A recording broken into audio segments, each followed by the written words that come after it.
everyone, welcome back to How To Tuesday. Do you ever like to eat those toaster pastries that you put in the toaster and the inside filling gets all warm and gooey and sweet, and then there's icing on the outside and sometimes there's sprinkles on them? Oh my gosh, they're so good. I'm going to show you today how to make a really fun toaster pastry that looks good, but I wouldn't recommend eating it. It's just too cute.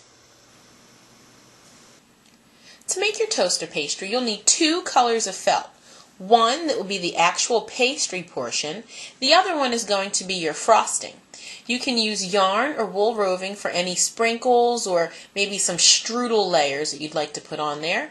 And then you'll also need some embroidery floss with an embroidery needle and a pair of scissors. To begin, we're going to take our pastry felt and we're going to scallop the edges. And all that means is that we're going to use our scissors to make wavy cuts all along the outside.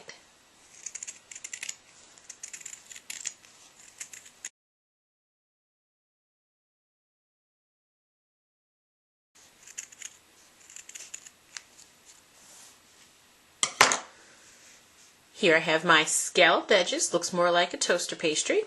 And we're just going to separate these guys for now. Then we're going to use our icing felt, and we're just going to cut this so that it fits nicely inside of the pastry area.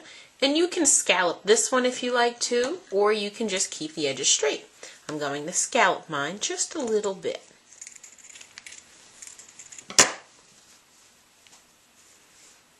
So here I'll place my icing right in the middle.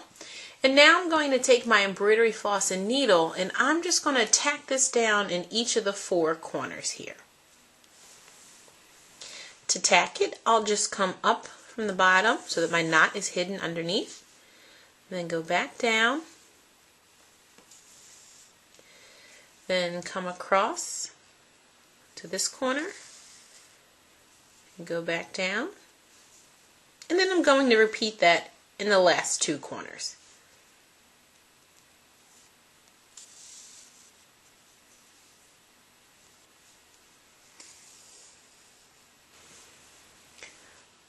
My icing is now tacked, so now comes a really fun technique that a lot of you probably don't know, and this technique is called couching.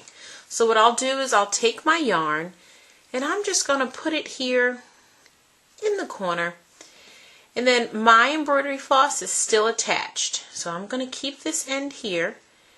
I'll just come up a little bit through the yarn and then come back down right beside it inside the yarn, and this is just to secure it because we're not going to be stitching in the yarn anymore after this. We're going to stitch around the yarn. So I want to make a nice pink, maybe strawberry flavored strudel icing to go all over my little toaster strudel here. So I'll take my needle and I'm going to come up just beside the yarn, and then I'm going to go down on the opposite side. What you'll see is that my embroidery floss is now stuck right on top of the yarn. I'm going to do this all along my icing here. And with each stitch, I'm catching the yarn and securing it to my felt. This is a fun technique because you can make things look really fancy. You can have fancy stitches that crisscross over one another, or just plain simple ones like mine that go from left to right. So as I'm stitching, I'll move my pink strawberry flavored yarn along the felt, and I'll stitch this until I get all the way to the bottom.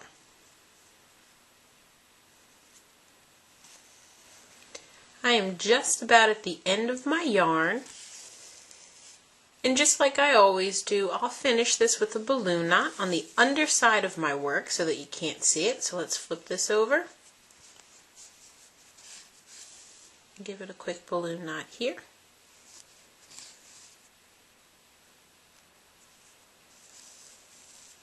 And then you can cut your floss, and you can also cut your yarn.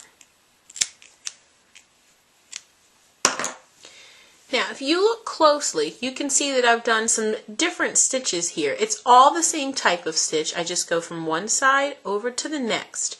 But if you look, I have some loose stitching up top here, and then as I go down, I tightened my stitches. So you can see how different the area of the yarn will look depending on how tight or how loose you make your stitches. So, if we look over here, I don't know about you, but I'm not eating anything for breakfast that looks like this. So I'll just take my extra yarn tail, and then over top of this I'm going to place the other side of my pastry. And then with my embroidery floss and needle, I'm just going to make a few little knots. So I'll start inside to hide my knot. And then I'm just going to do maybe one knot here in the corner. So I'm going to go down, and then I'm going to come back up. And then here's where I get sneaky. I'm going to take my needle, and I'm going to go down through the first 2 layers, and then on the inside, I'll come across. Come up.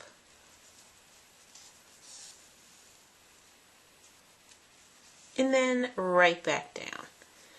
This way I only have little tiny knots on the underside of my toaster pastry, and you can't really see those. And then I'll just do this again, inside, over to the other corner, and up, and then back down. At the last knot, we'll make a balloon knot on the inside of our pastry. So we'll come in, make a little knot, and then you can snip that. And there you have your very own felt toaster pastry. That's it for this week, my friends. Be sure to join us soon on another edition of How To Tuesday.